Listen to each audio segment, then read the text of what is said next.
we are very pleased to welcome from across the pond, being very generous with his time late into the night, Tim Summers, who will be talking to us about Ludomusicology resources for research, archives, best practices for different kinds of games or research questions, and the like. So I'm very excited to hear all just the wealth of knowledge and resources that Tim has to show us today. So for a quick bio, Tim Summers teaches and researches music in modern popular culture, with particular interests in music and video games, multimedia franchises, and theme parks. His work seeks to understand the musical experiences that mass media provide for the huge audiences they address. His recent publications include the books Pixel Soundtracks, Exploring Video Game Music Through 20 Games, and The Queerness of Video Game Music, both instant classics. He is currently writing a monograph on music in Disneyland Paris and co-writing a book that develops a theory of music in the multimedia franchise. He is also co-editing a collection of essays on approaches to theme park music. He continues to organize conferences on video game music and sound as part of the Ludomusicology research group. So, of course, that's the Ludo Conference as well as the Theme Park Music and Sound Conference that he also organizes. And let us not forget, until recently, he and Elizabeth Medina Gray were the co-editors for the Journal of Sound and Music in Games. So everyone, let's give a warm welcome over chat to Tim Summers as we turn it over to Tim. Hello, good evening, everybody. Thank you so much for taking this out. Thank you for the very generous introduction there, Thomas, as well. It's lovely to see you all. Thank you for spending your time with me this evening. Researching and resources. I am not going to pretend to have all the answers. This is just really things that I've found or used as I've been sort of stumbling my way, I think, through various different types of research projects and things to do with video game music. So this is sort of what I have planned for today. I had a lovely conversation with Thomas, and thank you again for asking me to do this. These are the sorts of things I thought we'd try and cover today. Finding your way around the literature, accessing academic and scholarly work, a little bit about physical archives, maybe stuff on interviews, a little bit about reception study, something on less robust sources as well, tools, primarily sort of software tools, things like that. Using the gameplay as a source, perhaps a little bit also about doctoral studies. I have a section on kind of finding your way through academic texts, which is really a bit about dealing with a literature review, perhaps, and sort of navigating a text. I'm very happy to be interrupted. I know we're going to have time for questions at the end, but if there are things, particularly as I'm going along, that need to be clearer, I also will try not to talk too quickly, which is a bit of an issue with me sometimes. Of course, do tell me if I'm not being clear or something needs clarifying as we go along. But that's the plan. Let's see how we go. It's quite late. I've just started to have a big mug of coffee, so I'm going to try and keep to a reasonable reasonable pace. Right, okay, let's crack on. So finding your way around the literature, video game music research stuff. I'm a big fan of sort of starter books, really.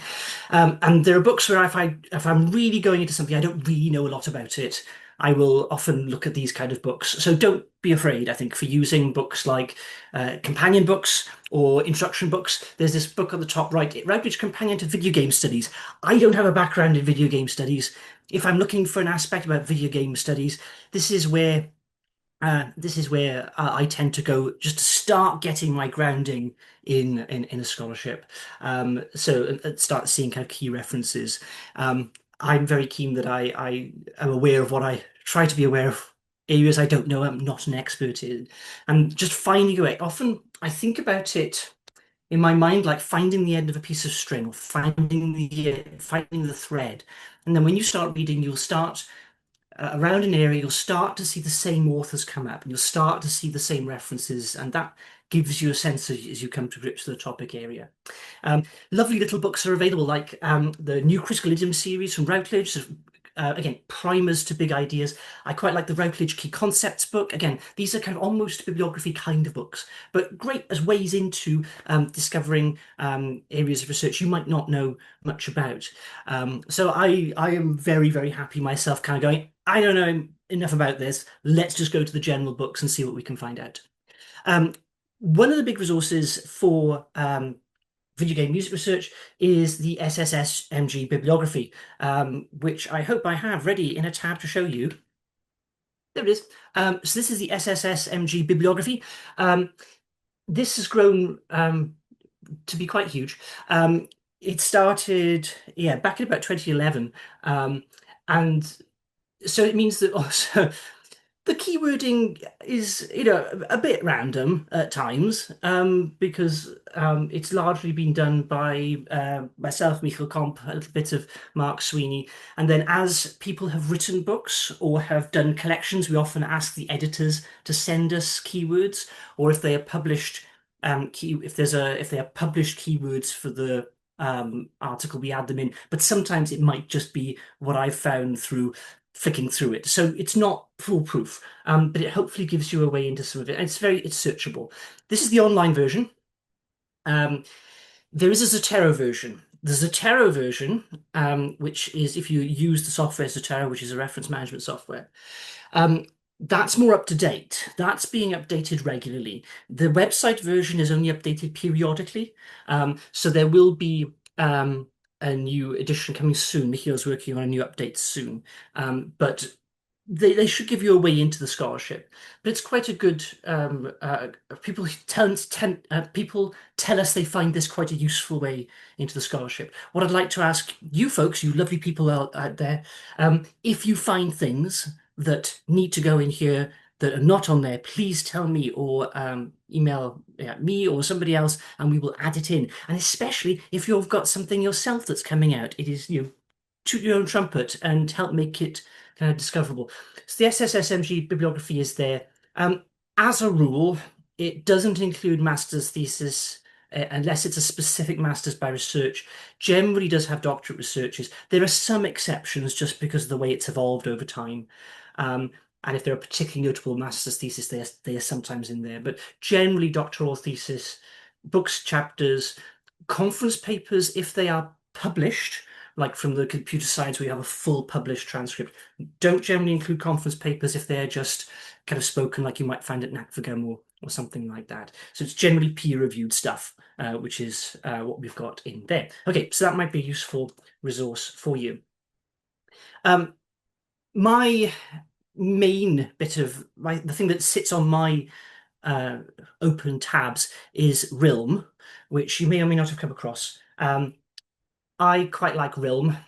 If you've never seen it before, this will depend whether your library has access to it. So I'm just going through my Royal Holloway account here. But Realm is abstracts of music literature. Sorry, I'm going to see me log in. This is where it fails for me, having worked beautifully for the last 3 times I've tried doing it. Okay, so this is a database that searches music scholarship. Let's close some tabs. Um, it will find some video game stuff, um, but it's primarily, I find it mostly useful for searching more general scholarship about music research. Um, and because this only searches um, music scholarship, it's really quite a powerful search engine because I can use quite broad terms. So let's say I want to do something on, let's say I'm going to do something on uh, let's say I'm looking at Indonesian music or something like that. Let's say I'm working on a video game that's set in Indonesia or it takes inspiration.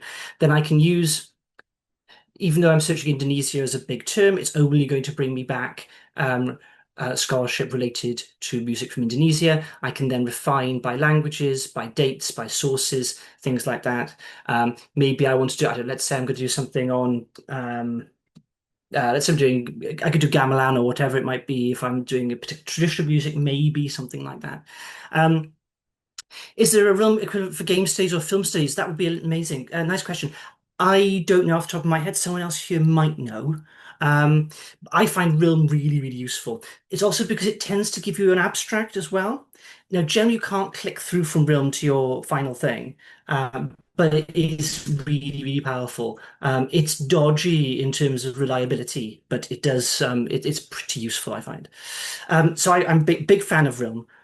Libraries don't like it too much because it's pretty expensive. They always say, "Oh, should we get rid of it?" Let's not do that. But it's really, really powerful. Don't get rid of it. It's really important.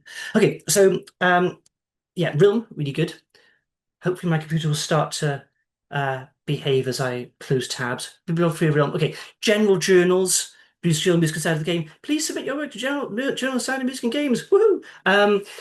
You might use music of the moving image, music sound moving image. You look at these places, they're all really cool. Then, of course, you probably already know that's Realm. I've just shown you that. So these are my backup slides, you see, in case it broke.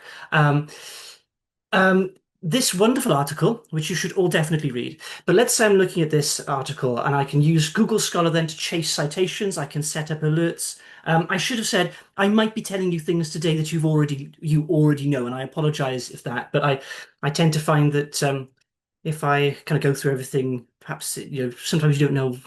It's dangerous to assume maybe what people know. But following the citations can be really useful on things like this.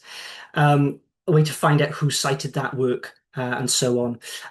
Other useful sources that I find quite useful as well, both review articles and articles that are reviews. So on the right there, you have a review that was published in JSMG, and of a book. And so it does mean that if I'm looking at a book, and again, I find this particularly if I'm looking at something I don't know that well, um, I can be reading something and thinking, that seems like a stretch, or I can be thinking, that's controversial, but I don't know. Is it controversial? Or maybe I'm just not familiar enough. And so book reviews are pretty good at being able to tell you, or whether what's being said is useful or not, or if it's controversial or not, or how it's been received. On the left, you have a review article, which is confusingly titled something similar. This is the kind of article which does a kind of a survey of a different field. The one on the left there is a fabulous article by Pauline Fairclough about the Shostakovich and testimony debate, which I won't go into now. But it's an example of an article that reviews a whole body of scholarship.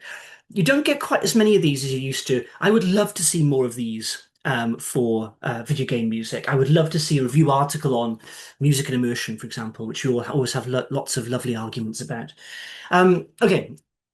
Okay, so we've got some scholarships, we've found some useful sources, we've traced our citations. How are we going to access them? Well, something that's been quite useful in recent years is the growth of institutional repositories. I'll show you an example in just a moment, particularly university repositories. So these are where, university of wherever will have their student theses that are easy to access. The other thing, I can talk more about this if you want to, is to do with open access. Lots of institutions ask their authors to put their work on their repositories to be open access, even if they're not the final formatted thing. And in fact, in the UK, we have a massive national research evaluation thing, and it requires us to put our journal articles as green open access. So if you're finding somebody who is a British author in particular, but also other places as well, but especially if they're, oh, great, yeah, so same in Canada there. So it's worth checking their institutional repositories. So I've picked on my lovely friend Jennifer Smith over at City University. So her articles here you can see on her City University website. I can look at, if I click through to those, I can go and look at her research in open access format. Now, that won't give me the page numbers. So if I want to cite it, I've still got to probably find a real version of it somewhere. But it's a good way just to research, just to find a copy of something. Obviously, there are things like ResearchGate and academia.edu. I won't go into the ethics of all that right now, but they are there and are available. There's also something called Unpaywall, which is a search engine which looks for open access versions of articles and things. Um, ProQuest and is very, very good for dissertations. Really great for that, and also just librarians. Librarians are lovely. They are such nice people. They spend all their time around books. They're fabulous people. Talk to librarians. They're great at getting hold of stuff for you. Particularly if you need something through an interlibrary loan. So have I got an example? So that's ProQuest dissertations. That's James Heazlewood Dale's uh, dissertation that I can access through ProQuest. WorldCat is really good. WorldCat, it's a library catalog. You've got to register, but it's free. And what it does is it searches library catalogs and locates where they were found. So let's say I want a copy of Michiel's Four Ways of Hearing Video Game Music book. Then I can search and see, okay, so which libraries actually have copies of this? So it means I can always go for I could always go to those libraries and ask to go and see it, or I could ask my library to do interlibrary loan if you wanted to do that as another option. The final thing I wanted to say on this, as Thomas is saying, if your library is you have a lovely librarian, you can always ask them to help to build a collection as well. And if you're an author, you don't have to. But if you're an author and you have spare copies of your book lying around, give a copy to the library. They're generally very happy to have them. Um, the Final thing. So, all right, let's say I just can't find a copy of an article or a book journal. Could I talk to the author? Yes, I could talk to the author, and I could say, "Excuse me, I'm really sorry. My library's broke. I really want to read your article, but I don't have any money, and my library doesn't have any money either. Please, can you help?" My personal opinion is that I think it's fine to do that as long as you're respectful for chapters in books and for journal articles. I would say that asking for whole copies of books, particularly if you don't know the person, might be a bit much. Um, but I think for journal articles and book chapters, and particularly everyone understands how extortionate some of these books are. And if you just want to buy a book just for one chapter, we've all been there, right? So I think it's fine to ask about if it's just one chapter or article. Okay, physical archives and museums, right? So actually looking at games and things. This is exciting. So there are major museums: National Video Game Museum, National Media Museum, the Strong Museum of Play, which we'll come back to in a minute. So there are physical places you could go to talk about, to look at games and things like that. I'll talk a bit more about how you work with them in just a minute. Corporate archives. So some institutions and game developers have really good internal archives. Rebellion, for example, have an in-house archive, which is really great, and they have really good sort of curators who look after that stuff. There are also other examples. There's Embracer Archive. I don't know if anyone's kind of come across them. Embracer are quite a controversial group, but they have an archive, a games archive, and I think they have something like 80,000 games. I mean, it's absolutely vast, right? Um, Actually getting there, I don't know anybody who has actually sort of been into it. But they do say they're open for research. They're not open to the public, but they are open for research stuff. Um, there's a whole conversation we could have about what they collect. Basically, they just want the games and they don't really care about any kind of cultural materials around it. But it's a great resource. And because it's Embracer, they are either Embracer Group, they're either absolutely loaded or completely broke, depending on which news report you read. But they seem to have a lot of money to throw around, and they've clearly got enough money to buy an awful lot of video games. So they are something you could talk about. I'm a big fan of little museums. You would be surprised at the number of very small museums that are out there, just your local computer museum, and what they might have.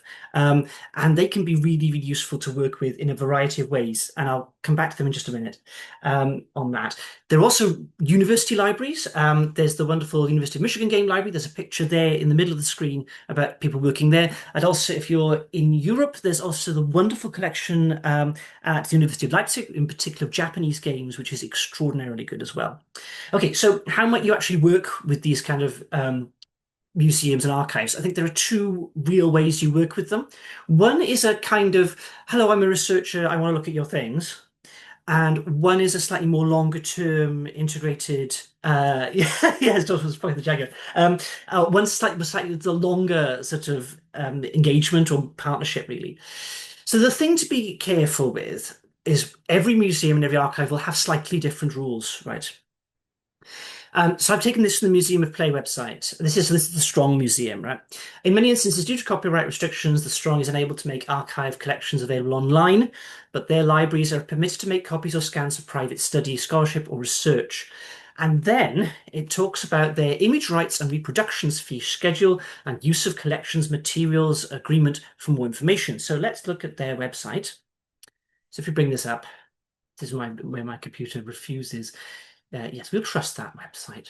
There it is. Let's just continue to close some of these a little bit as well.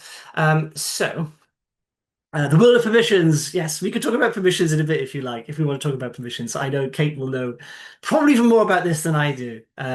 So, yeah, so there are things here about um, the fees. Norm hates me, yes. Yeah. So there are costs in the case of the Strong for you can't take your own devices in, or at least you're not allowed to use them. And you have to pay for them to use their images, and there are licensing things that you have to agree to. So there's a lot that you could talk. There's a lot of information here, but there are costs. They're not extortionate at all, but there are reproduction fees. And of course, then if you're going to publish something or use something in your dissertation, then there are kind of costs associated if you're using the Strong. So this is kind of where I like the little museums a little bit. The little museums are a lot of fun. I, uh, for example, sorry, I'm flashing lots of things at you right now. So this is one of my favorite little museums. This is the Northwest Computers Museum. It's in an old Victorian spinning mill in the northwest of England, and they've got tons of stuff, and they just want you to use their stuff. This is, they tell me they're doing really well because, and this is true, um, they've got such a markup on the crisps and sandwiches in the shop, it's doing really well. This is the kind of institution we're talking about. I love them. They are so community focused. They are brilliant. You go there, you want to play with stuff, they'll sort you out. They'll get it sorted. And so there's a lot that you can do with sort of small institutions. And actually you can make quite a big impact there as well. I'm not saying don't bother with big institutions at all. They will have infrastructure, they will have contracts and things like that in place, but don't overlook your tiny little computer museum, the little museums. I'm a huge fan of those, right? Um, so in terms of using those bigger museums, um, coordinate in advance, talk to them in advance, make sure it's going to be available, whatever you want to look at, check the policies on what you can take photographs of, what you can copy, what you can't, where you can access, how you can access, how long you can access stuff. As I say, smaller museums, more informal museums tend to be less worried about this sort of stuff. The other thing I think that I want to talk about with archives is I think archives are also an opportunity for longer term relationships. This is what I've been lucky enough to start in very early stages, started to do this with some archives and museums, is actually thinking about broader research collaboration and development, actually talking to the archivists and saying, can I help at all?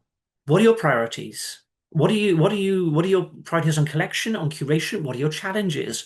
What do you want to make available? And actually, that can be a really useful way to become involved with the museums on a longer term basis.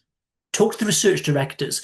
Is there something you could develop with them as a project? What are they currently dealing with? What are their priorities? What are their missions? Is there something you, with your university resources, with your university experiences, can help to bring into that? It's good for the university because they get public engagement and impact. It's good for the museums because they're getting the research infrastructure and research work to help their priorities. I want to talk a little bit about. So, okay, so we're in a museum. We've got some archives. What are we going to do? Oh, that's the okay. So obviously we've got the technology to play the games. We could play the game.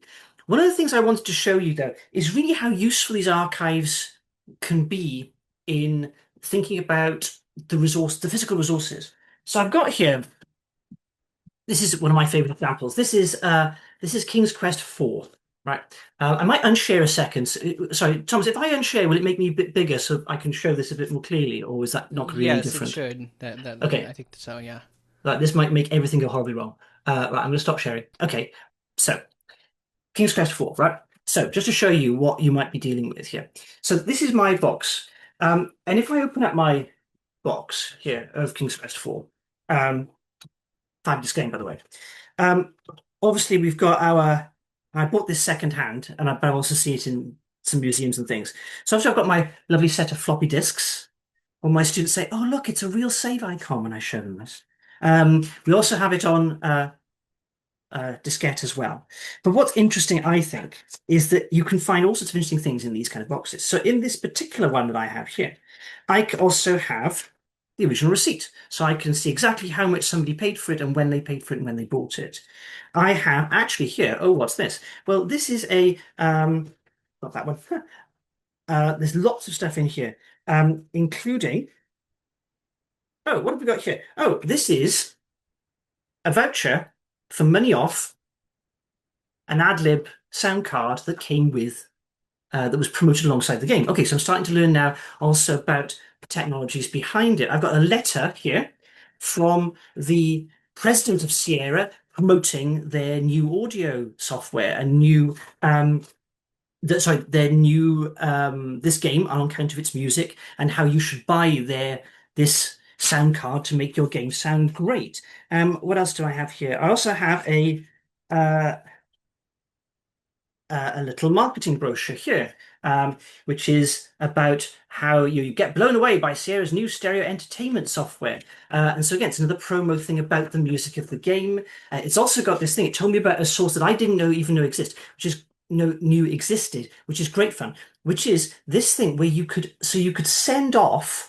for a audio cassette that would play the music of the game in different sound cards. So you could then sample which sound card then you wanted to buy. Um, I was able to track down a recording of that somebody managed to dump on the internet. They now sell for a lot of money. But I would not even have known that existed without actually looking at this physical thing, right? And so that's given me from this, and I've not even actually played. I'm not. This is Let me stop talking too quickly, Tim. Slow down. I'm getting excited. See, it's too exciting. The I'm not actually even playing the game here right now, and I found information about this game's place in corporate history. There's stuff here about how it fits into promotion, all this other stuff that I can then research more from it. Um, Similarly, I saw this. This I first discovered at the Northwest Computer Museum. This is Outrun, lovely game here. This is the Amstrad CPC version. If I open it up, we've got not one, but weirdly, we've got two cassettes. Why have we got two cassettes? Well, one is the computer game, the other is the soundtrack from the uh, arcade version, so that you could play the arcade music alongside your home console version or your home computer version of it. So you can discover all these sort of little artifacts and things like this. I'm kind of aware of the time, so I don't want to spend too long on this. I also got a Dragon Quest album, and if you open this up, suddenly I appreciate these are more peripheral materials now. If you open up the Dragon Quest album, what do you find? Oh, look, you've actually got a little musical score in here. The main themes are all notated for you if you wanted to have a little play of that. So again, but these are things that you often only find through kind of actually getting hands-on with the stuff.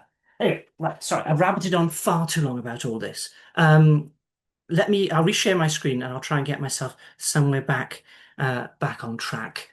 Sorry, I got too excited, didn't I, again, about all the stuff. Let's share some sound. Right, okay, off we go. Yes, so that's a bit about using those kinds of sources. I'm just going to try to open up the chat so I can actually see what's going on. Um, yeah, the that's a good point about the sort of leitmotif thing, certainly about the transcriptions. Great, okay, right. Interviews, yes. Online lists of interviews. Interviews can be really good. Also, just be careful. Composers sometimes forget, they misremember. Sometimes they lie a little bit too, but let's not talk about that.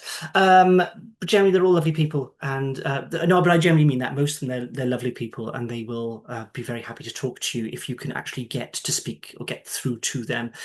How do you find lists of interviews? Well, you can search as you like. Video game music database, pretty good. This is quite good at oh, it's having a security verification. Very nice.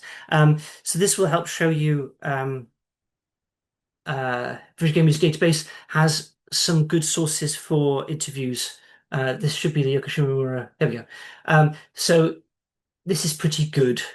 It's not updated very much, but it's a good way in to some of the older sources that might be otherwise less visible or highly indexed. Um, so you could do that. Um, how do you get them? How do you conduct them? Be careful with the ethics, right? Ensure your participants know what they're getting into. Think about how much agency you want to give them.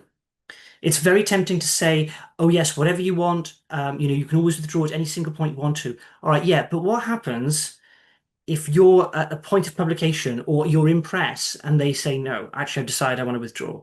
So it's important that you have to balance, yes, you have to be very, very ethical, but you also have to make sure you don't write yourself into a corner with it as well, or you may make life very difficult or almost impossible for yourself.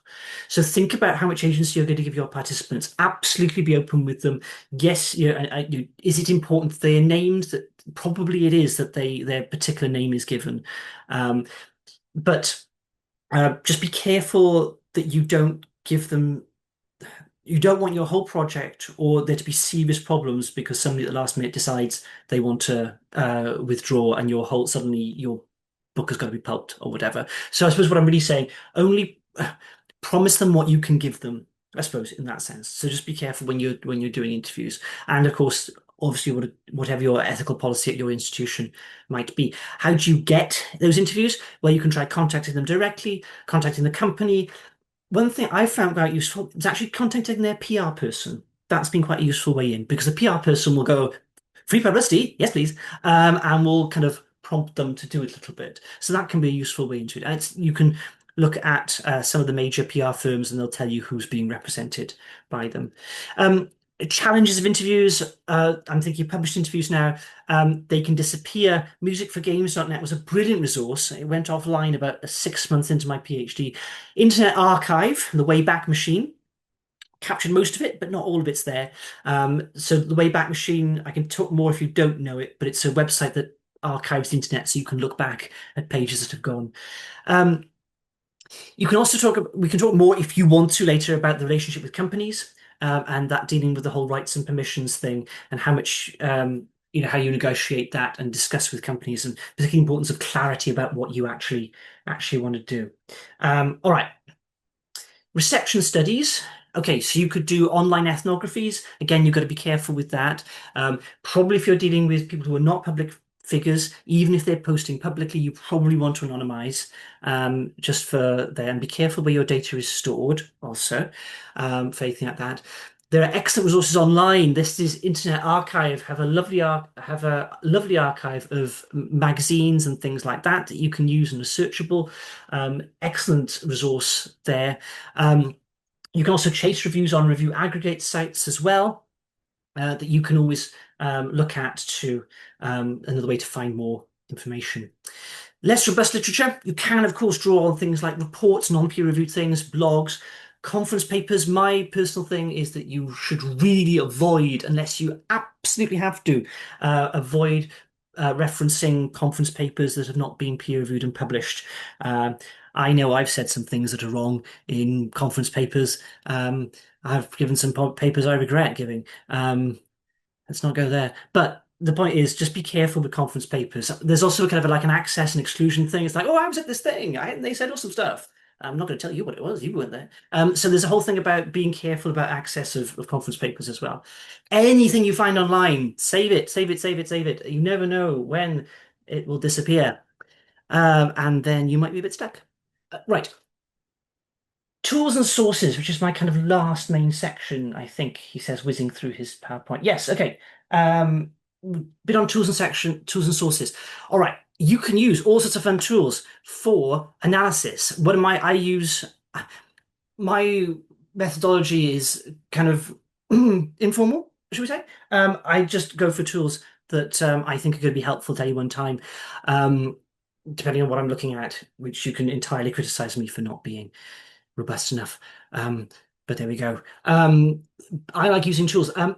Sonic Visualizer can be really good for spectrograms. So just to give you an example of this, that is a spectrogram of one note of the great Deku tree level of Ocarina of Time, and I wanted to know how find some way to talk about this note and its discussion.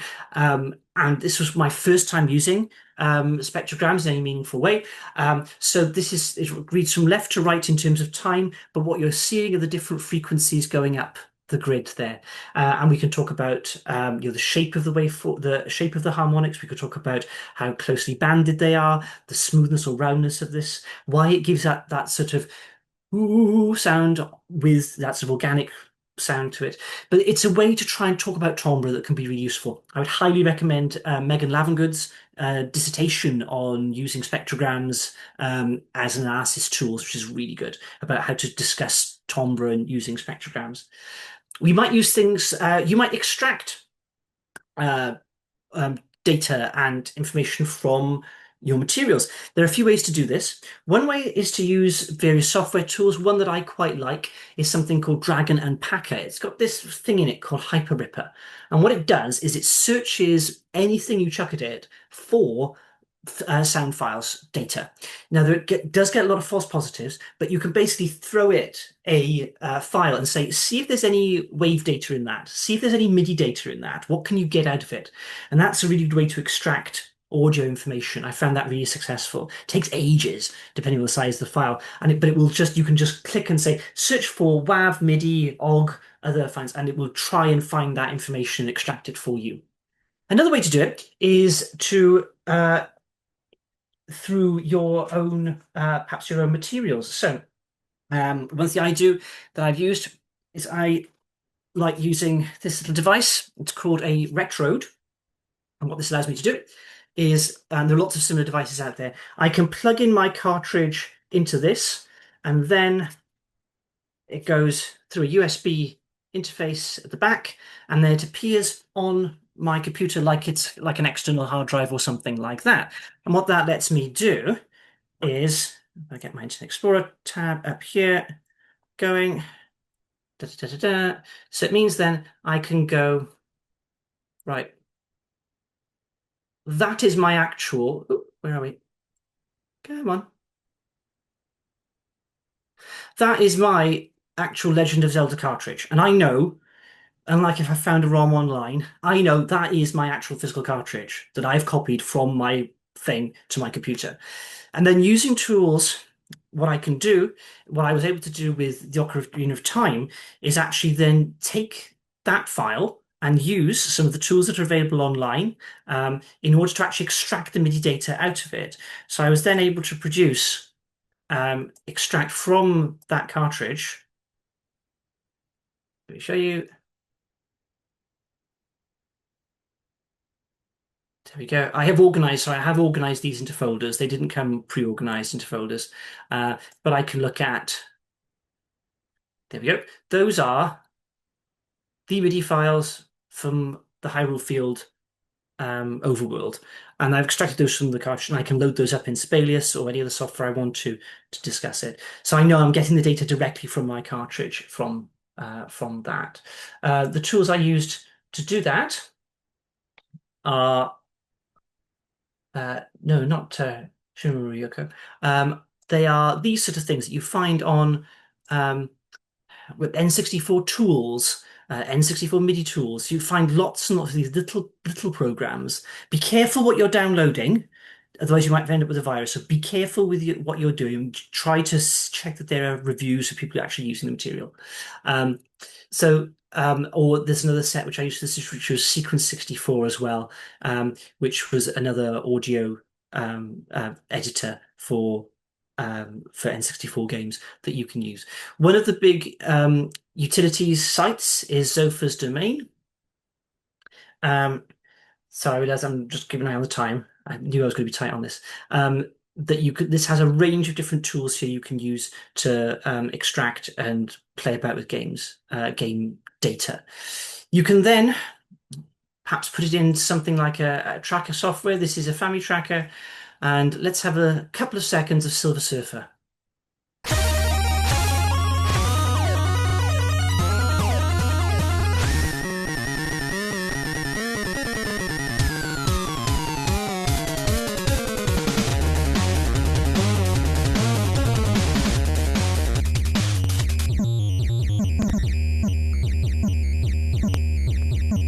It really lets me, I can get really close into the data and the details of the music there, and I can do a transcription. And I'm sorry, because I realized that I should have warned you that could have been quite loud. So I'm sorry if that was quite loud for you. Let's put that away a minute. All right, back to my slideshow. Last thing that I was going to talk about. Right, gameplay as sources. You can capture your own gameplay. Using repeated play is a good way to do it. You might decide to present that in a variety of ways. There are some publicly available projects. Sorry, in some cases, developers have made publicly available their middleware projects. Celeste is a good example of this. But even just playing around with Fmod and Unity is a good way to understand how these systems work. On the question of how you might represent this just through playing, I a while ago, a long time ago, did this analysis of Halo just through playing and repeating and doing it that way. Richard Evans, in his brilliant PhD thesis, which is called Analyzing and Designing DMSs for Games, improved on this considerably with his approach, which looks something a bit more like this, with a bit more of a flowchart approach. So I would recommend his work on how you might do this for you. And again, it works the same way, about playing repeatedly to find your own and to discover how a music system works. And he represents it in flowcharts. I'll show you very, very briefly his analysis then for the start of Tomb Raider ends up looking something like this. So he's got musical descriptions and then shows you exactly how these different cues are then put together. All right. Last thing then, I promise, and then I'll be quiet and stop talking. Doctoral studies then. Working with supervisors, this is something that we um,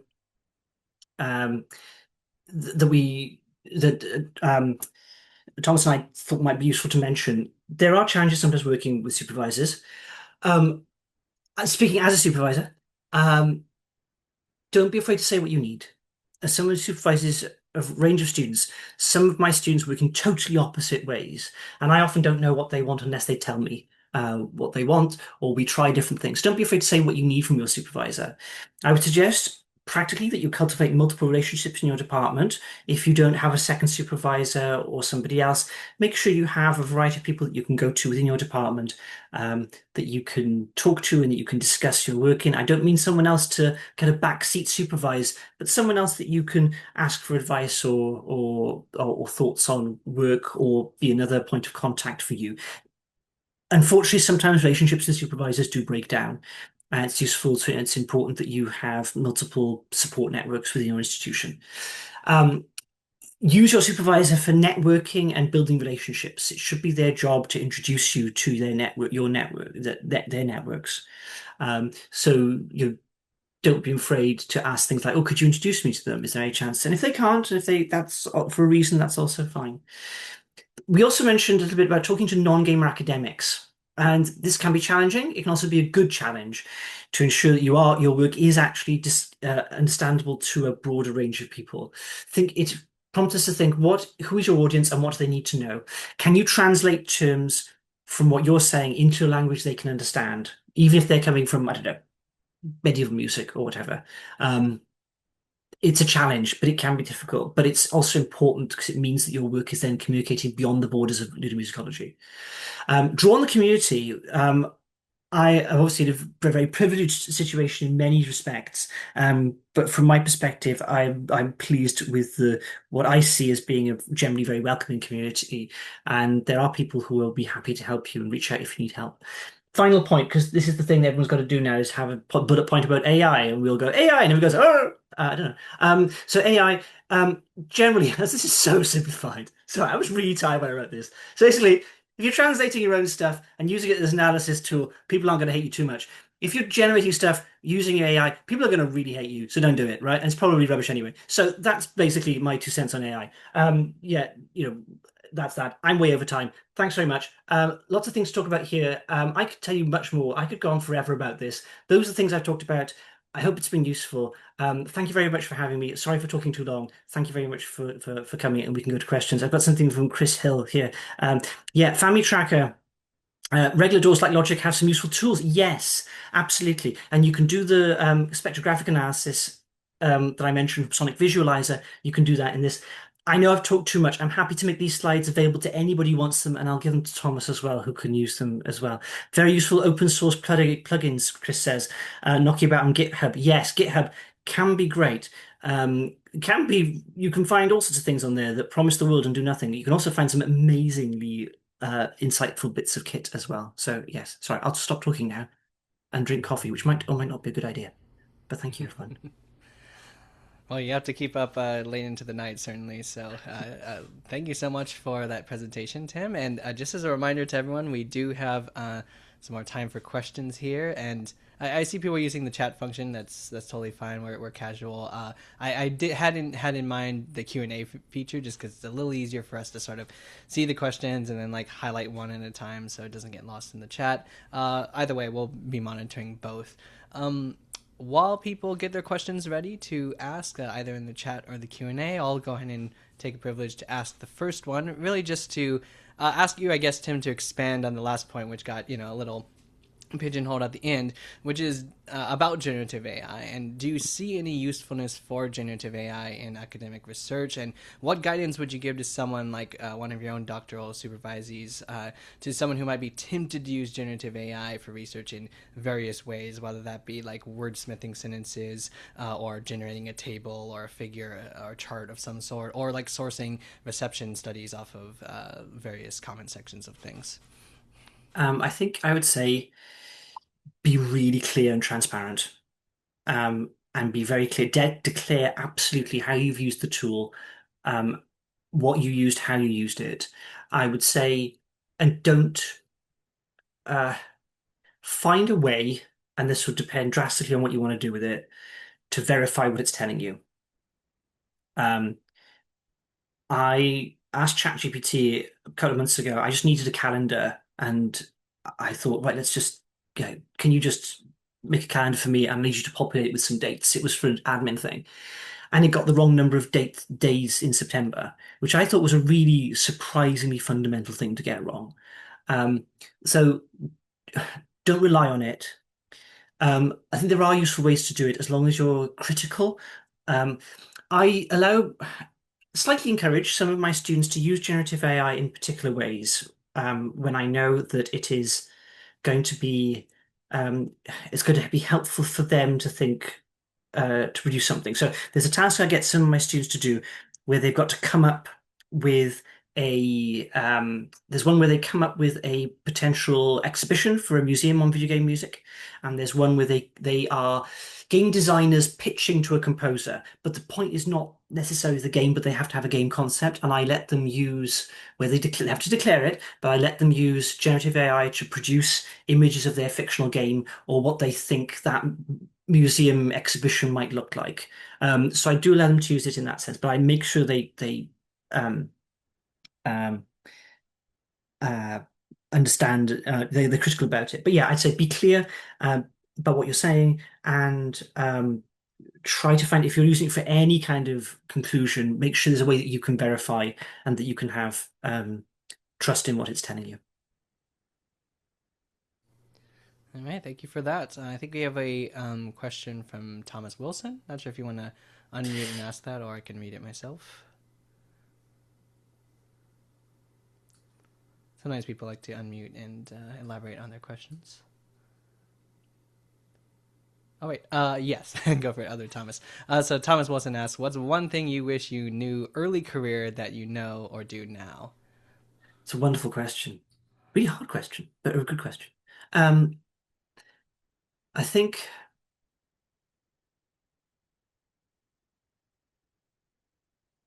worry less, I think. Um, and yeah. worry less and have more fun. What I mean by that is if I look back at some of the stuff I wrote, I sound so angry and kind of assertive, like, this is what it is. This is the thing. I'm going to tell you now what the answer to this thing is. I was like, no, just calm down, Tim, right? And it took me a long time. Actually, I kind of deliberately stopped and kind of experimented with the way I wrote. Um, and it helped me feel more comfortable. Um, the being It helped me be more comfortable in my conclusions and more secure in my conclusions, actually. Um, Being a little bit more relaxed in what I was trying to say. I think I got to a point where I was really hung up on trying to publish a lot. Um, and that wasn't healthy. Don't be in too much of a rush to publish. And I know that sounds like it's like, oh, that's easy for you to say, and it is. Obviously, I'm in that position that I have published things, and I'm lucky to say that. But try not to get worried. And I think, and ask for support, ask for help. Um, you know, I've had reviews of my work that have just been so mean, and they can really get to you. So take care of yourself, look after yourself, ask other people for assistance. Find people that you can trust and you can be honest with, and try and be relaxed with them. That's really where the whole Ludo conference came from. It was for us trying to find a community amongst ourselves to talk to each other. Um, and so I think the more you can relate to other people, the better it is. And academia at any type, in any format, is a tough gig. It can be brutal. And you need to have that support network for yourself.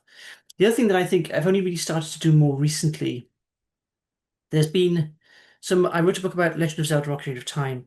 Um, and uh, there was a very generous review, far too generous review that was published. But one of the things they said about it is that they wished there was more of my position in it. And for a long time, I was like, well, nobody's going to care who I am. I'm just going to write about the music, right? And it's taken me a while to think that actually that is actually quite important for her to a certain extent. I don't mean going into that, oh, it's all about me sort of thing, but actually allowing a bit more of me into the work has been helpful. And that's why I've been trying to do a bit more with some of the queer theory stuff. Um, and that actually strengthens the work. So that's another thing I've learned probably in the last sort of 5 years or so, really. So that's something else. Nina saying, yeah, I've had some things that have found a lot, yeah, less rough in JSMG and Mami. Yeah, in JSMG, at least when I was editing, and I'm sure that Dana and the others are doing it now, is that not that we had to very much at all, but we would sometimes be quite happy to edit reviews as long if we didn't change the sense, just checking tone, I think. Um, but yeah, they can be brutal. I've had reviews that have told me that I have no evidence of any musicological training whatsoever, which I think was unkind. This is where you all say, yes, he doesn't know what he's talking about, but don't tell me. But yeah, they can be really brutal. So yeah, and actually sometimes you just need to vent with someone else who kind of goes, yeah, um, I've been there too. But yeah, but great, and thank you, Nina, for your kind words about the theory, about the queer book. Yeah, and I remember we heard from Dana last semester saying there was a review saying like this should not like is public unpublishable trash. It should never like appear in any journal. And yeah, Hmm. we all get the really brutal reviews, right? So we have a question in the Q&A, and it's anonymous, so I will go ahead and read it out. It says, as a PhD, presenting at conferences is implied to be something I should be doing frequently. But how realistic is it when I'm full-time dissertating? That's a good question. I think that what I would suggest is that you discuss with your supervisor about what's going to be most useful for you. I think Um, I understand exactly what you're saying about the challenge of being full-time dissertating, if that's the right word. But I love it. I think it can be difficult to divide your time, but what I would say is that actually taking a bit of time and presenting your ideas with other people and getting those other perspectives can actually really inform your work. I found that. That's another thing, actually, it kind of ties into one of Thomas's questions, is actually I found that actually taking a step back from your work um, can be really, really helpful.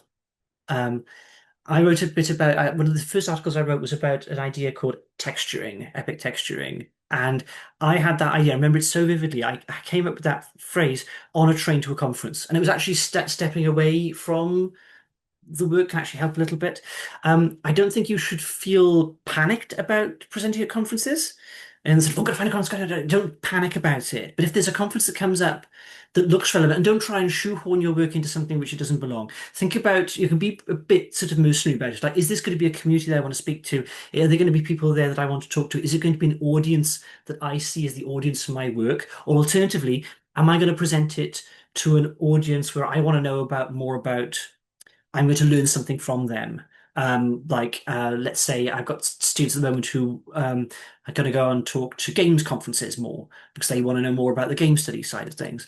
So I think it is a really good thing to do. I don't think you should put pressure on yourself to do it though. And also, going to conferences, if the finances work out, going to conferences when you're not presenting is also a lot of fun, because you can just enjoy all the papers and you can laugh at all the stressed people who have to talk. But it's really nice just actually just enjoying and just experiencing what's there. And the other thing with conferences, some of the best sorry, some of the most valuable things I've gotten from conferences have been from the papers which I've gone to randomly and have not thought that they were going to be relevant for my work. So that's a long answer. Basically, don't stress about it, but I think it is a really helpful thing to be doing it. Yeah. The Madison saying, yeah, there is a cost issue. Um, I think most of the kinds of conferences do try and offer at least some hybridity of hybrid offering now, which is quite good. Oh, yeah, and on the contacting author things, yeah, most people are quite happy to share conference papers, in my experience. If you see someone's spoken at a conference, you weren't able to go, it's generally fine to email them and say, I'm sorry, I couldn't come. Any chance you'd share the paper, please? All right, we have a question from Sam in the chat. I'll read it out since no microphone. It says, "Are there any other smaller museums slash archives in the UK that you would recommend?" Yeah, great question. So there are. I'm gonna get the names wrong, um, because they're all called very similar things. There's the Retro Computer Museum. There's one in Margate. There's the Northwest Computer Museum. There's the National Video Game Museum in Sheffield. There's the National Media Science and Media Museum in Bradford. Um, there's RNC The Cave, who are it's sort of a one-man operation, but they're very good. They post a lot of stuff on YouTube. There's an old computer museum in Lincoln as well that was really great. There are lots of these very, very small museums, and really it can be just a case of going Google Maps, search computer museum, and seeing what's out there. There's the Centre for Computing History in Cambridge, which is both wonderful, but also can be really difficult to get hold of. Yeah, it is. There are lots out there. There is actually a good Wikipedia page, which has a list of computing museums at least in the US, and there are some listing in the UK. They only have the bigger ones. Um, but yeah, often just it's a question of searching. But those are the big ones. The big one is the National Video Game Museum in the UK. To talk to them. All right, now we have another in the Q&A feature. There's kind of two parts to this one, but I'll read them both. What suggestions do you have for helping to convince a doctoral committee and committee chair that a dissertation in ludomusicology is a worthwhile endeavor, especially when the majority of the committee members do not play video games, are traditional musicologists or ethnomusicologists, etc.? Follow-up question, what are the ways you've found to best highlight when translating my ideas to a committee like this? Mm. I think that there are two slightly different things that go on in that situation. Reading between the lines, I'm really sorry if you're finding that you have um, a committee or institution that isn't sympathetic. I think there are two slightly different things. There's the um, there's the knowledge thing. So let me frame this with a question. Um, there's a wonderful academic called Peter Franklin who writes about romantic music. He writes about film music. Um, he's a long time. He taught me as an undergraduate, and we worked together for a long time. But he knows nothing about video games. I don't think he's ever played video games. But he firmly believes that video game music is something that should be done. And he it was because of him that we managed to get the first um, Ludomusicology um, conference to happen. He helped host it and make it happen. Again, doesn't know anything about video games, but firmly believed it should happen. Not least because he was somebody who was quite instrumental in making film music, in that kind of first wave of kind of film music criticism scholarship. So you can have people who don't know anything about it, but are generally enthusiastic. Um, and so that's a question then of kind of terminology of explanation in that sense. It sounds though actually what you're talking about is something slightly different, which is much more of a kind of a value system thing.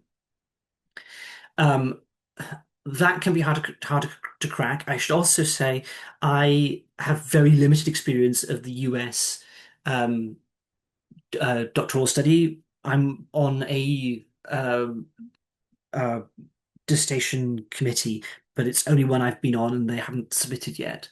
Um, so I think from my perspective, I've generally argued for the value on the base level can be things like video game music reaches an audience of billions.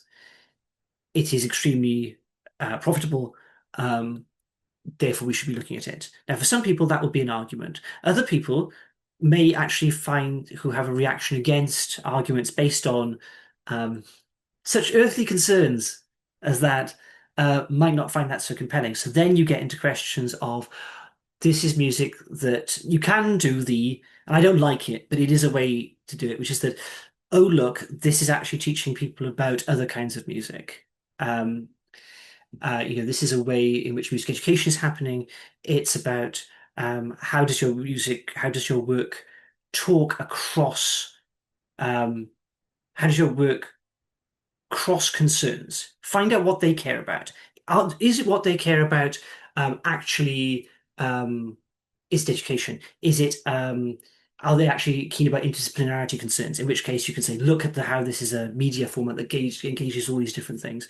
Try and work out what they care about and work it that way would be my suggestion. But it's very, very hard.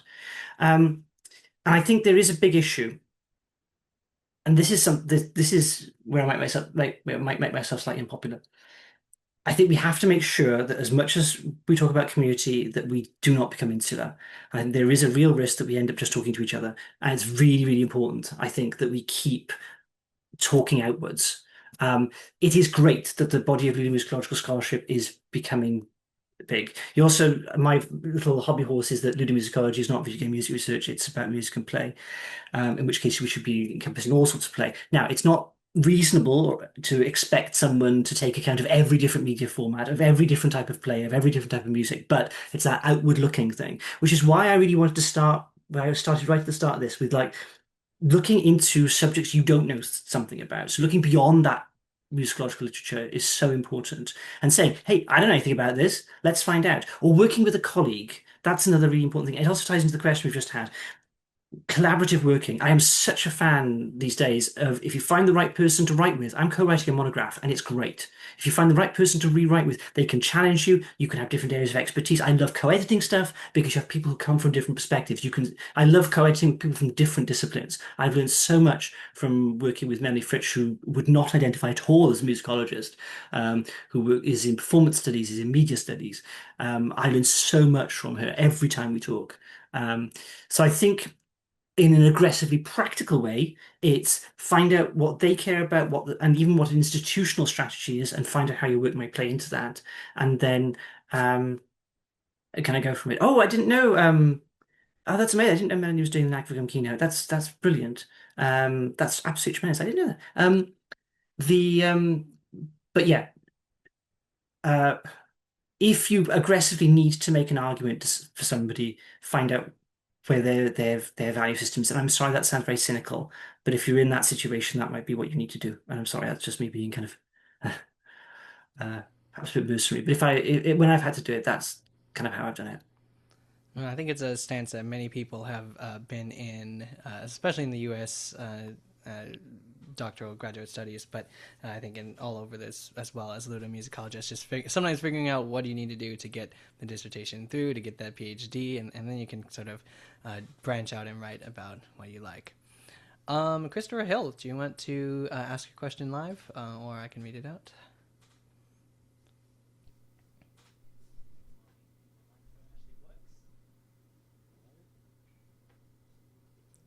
I saw Christopher unmute, but I didn't hear what came through.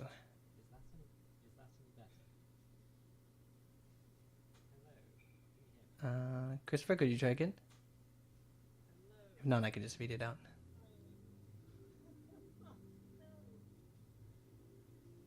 Okay, I will go ahead and read it out. And it says, as I'm now teaching a year 12, 13 music tech students, the exam syllabus for both VTEC and A level, I assume this is UK, are currently woefully ill equipped to teach about video games. How can I best help students who want a career in video game music composition?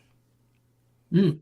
Um, this is a big challenge, I think. So just for a bit of context, thanks so much for the question, Chris. For a bit of context, there's been in the UK where we have a standardized high school test, high school curriculum.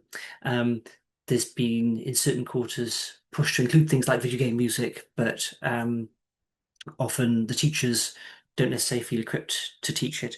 I think what we need to do really is make really good resources, and that's kind of on us to do it, I think, is make good teaching resources in collaboration with school teachers. I think that's a really good project. For somebody to do.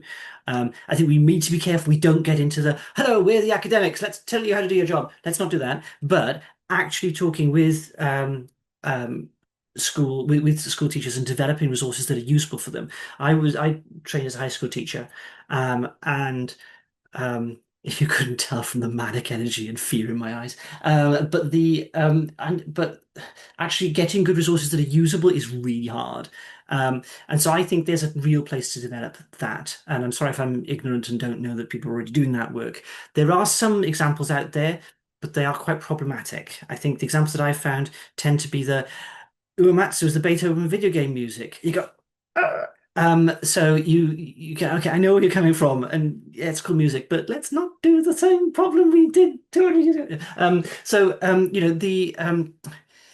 I think it's an education thing. I think practically, I think it's trying to find a way to insert video game music into the curriculum without having to redesign everything. So I used to do a bit of high school teaching on video games by using, they did have basic like GarageBand, and like, let's do an interactive music system, and you're just going to unmute the different levels. It's all just one track really, but you say, okay, that was one way I did it. So I think it's working with the resources you have and harness the interest of the students, because high school kids, they've got so much energy, they're full of sugar, but also they're interested in things, and if you give them opportunities, maybe they can help drive things a little bit as well. It's like, okay, what are you interested in?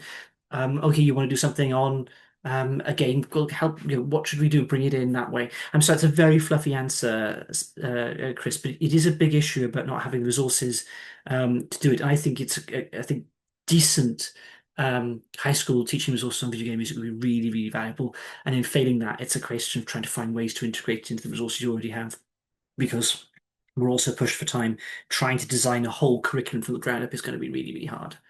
Um, for in terms of the career stuff, I would say the biggest thing is playing with the toys.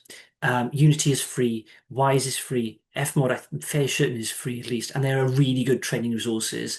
Get them to just play about with it. They don't have to be experts, but you can learn an awful lot just from playing about with test games and these things and seeing how they work. That's the advice I would give them, and to hone their skills and listen widely. This is my big thing. People who want to become film video game composers, my students who've gone to be really successful in those fields, they are the students who listen to the most widely, and develop the broadest set of skills. But yeah, if I want to talk more about that, Chris, feel free to email and contact me.